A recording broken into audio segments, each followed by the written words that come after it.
Hello everyone.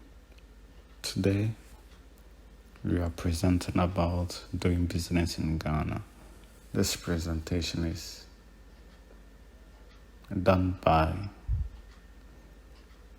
Nana, Kane, Michelle,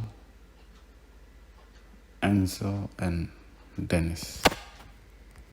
In this presentation, we will be talking about how to start a business in Ghana, the procedures, the registration, and everything about starting a business, which sector to invest in, the business culture and etiquette, communication and negotiation styles, and also what role does the embassy play.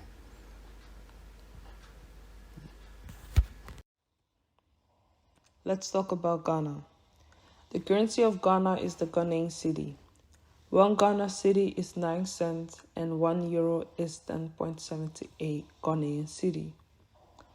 There are four main religions in Ghana, which are Christianity, Islam, Protestants, and non-believers. Obviously, there are other religions in Ghana as well. The official language of Ghana is English, but there are more than 70 ethnic groups with each their own language, making it being that Ghana has more than 80 languages. Now I'm going to talk a little bit about the political landscape of Ghana.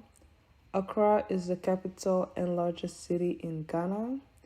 It is a democratic country where parliamentary and presidential elections are held every 4 years.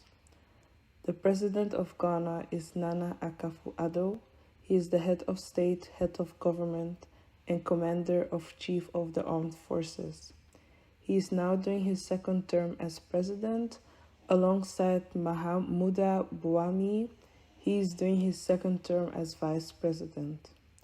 The judiciary of Ghana enforces the laws, and the Supreme Court of Ghana has powers of judicial review.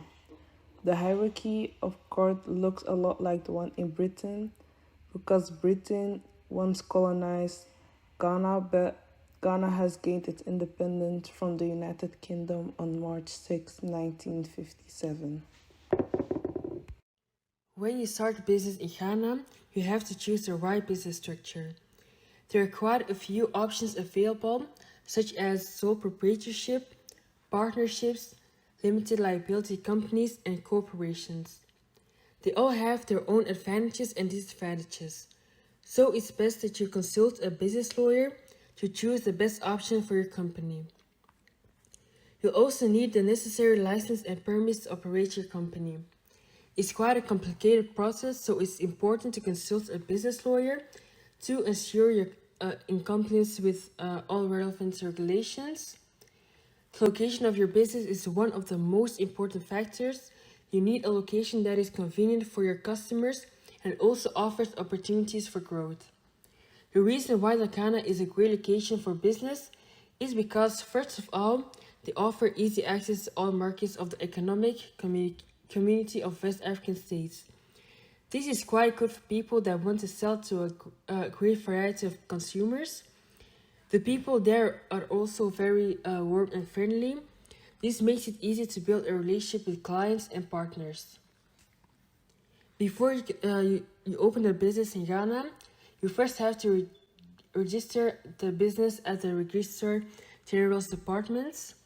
There you can choose between 5 different forms of entities that can help you to find the right and legal structure for your business. The various forms are sole proprietorship, partnership, company, CO operatives, and external companies.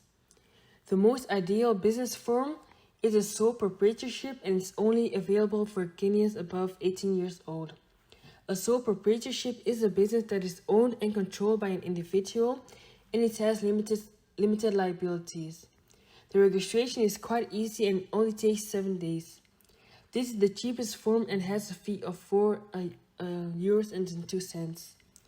The second best option is a partnership, and this is a cooperation of at least 2 or more people that run a business in order to make a profit. The partners are all accountable for the losses, profits, and management of the business. The forms are filled and submitted together and are done by the RDG. There are a lot of sectors to invest in Ghana, but the Ghanaian economy is driven by a number of key sectors such as oil and gas, electricity, mining, construction, and auxiliary services. The oil and gas sector in Ghana is growing rapidly, and more companies and partners are interested in investing in the sector. The opportunities for auxiliary services such as transportation and storage that will continue to rise as oil and gas production increases. The electricity sector is also growing, with the country working to become a regional exporter of power upgrades to the transmission and distribution systems, which are underway with the help of international development partners. The mining sector is also a major contributor to the Ghanaian economy, with a number of key minerals being extracted, including gold, bauxite, diamond, salt, etc. The government of Ghana has put in a lot of things in place to make things easy for investors in case they decide to invest in the country. They have simultaneously adopted business reforms and budgetary measures to address structural difficulties. Mobilization of local resources through industrialization and value addition has been assured. The government has recently moved towards e-governance service, advanced digitization, introduced tax savings, streamlined regulations, and just to reduce corruption to increase corporate trust. They have also set up an industrial subcontracting exchange to connect small and medium-sized business with bigger businesses, just to enhance domestic supply chains while increasing value added. Import taxes on new and used cars are anticipated to increase from 5 to 20% to 35%, just to promote the purchase of locally made automobiles. Communication and negotiating styles. Ghanaians invest a lot of time in getting to know the people who work for them and with them. Be patient during this process and avoid the hard sell tactic. Controlling your temper is imperative in this culture. Ghanaians have trouble disagreeing. Refrain from expressing wrath, and it's crucial in their society to learn to control your emotions. Intercultural adaptability is essential. It's crucial to be sensitive to other people's culture.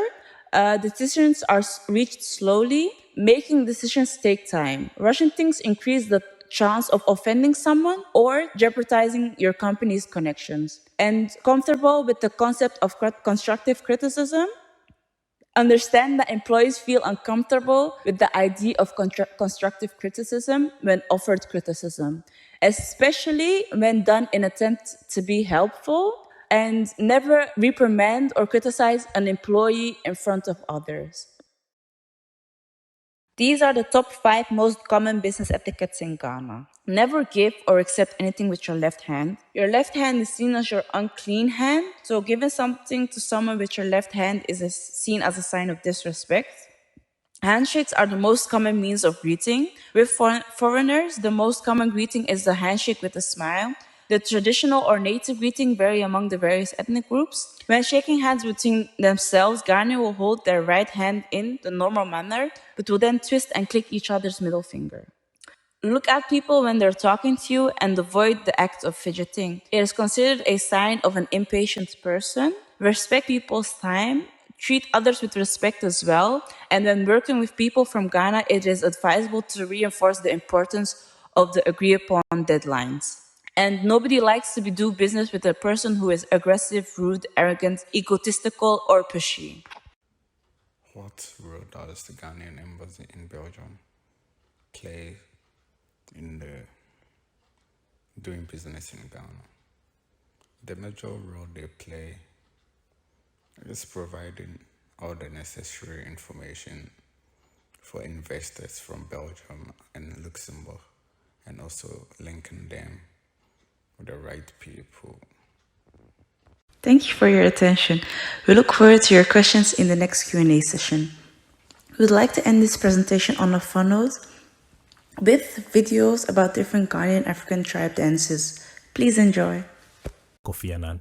But when it comes to traditional dance, the history behind Apatampa will leave you in stitches. The reason for the stout bat came from the story of a woman who successfully used her bat to resolve a dispute between a giant and a native Fanti man. Leave us a comment if you want to know the details to this story. I know you do. Now, this great dance is normally performed during Debers and festivals by the people of Cape Coast and Elmina. Men do the drumming while the women do the thing. What thing? 2, Clamor and Otofo dance.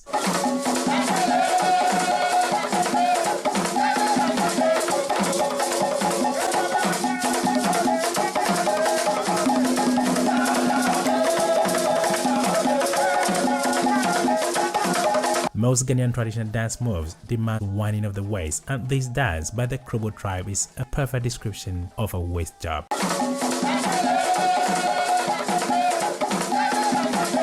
Historically, it's a dance used in puberty rites and rituals and is thought to have been first performed by dwarves. The dance involves sideways and forward shuffling movements, making use of short brisk steps with the body slightly bent, moving the dancer diagonally and backwards. 1,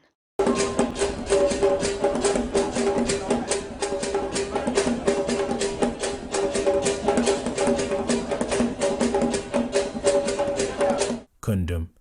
The Kundum dance is a festival dance performed by the Nzima people of Ghana. The first performance of this dance is believed to have dated back to the 17th century. The dance is performed to thank the gods for the abundance of food during harvest seasons. So that's it for today.